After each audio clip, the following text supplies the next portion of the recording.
Ever had a LUT to a photo and the skin tone's kind of off? Today, we're going to show you a quick fix. So here's our photo of Helena. Let's just go up to add a LUT. If you don't know what a LUT is or how to add it, we have a tutorial for that. I'm going to use one of my personal favorites from Mad Max. It looks good, skin tone's a little off.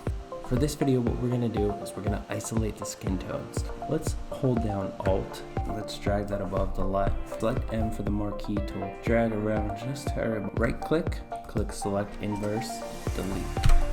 Alright, so what we're going to do is do the layer mask at the bottom. Layer mask is the part that we're drawing over top of something. We have our layer mask, now hit B. We're going to draw out everything we don't want to change. Hit X to change the color back to white.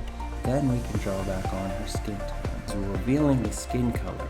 Now bring down the opacity, bring some of the original image color out. Now the last thing that we want to do before we export is go ahead and hit C. The Instagram dimensions are 1080 by 1080, 1080 by 1350 for portrait. My name's Frank, owner of X3.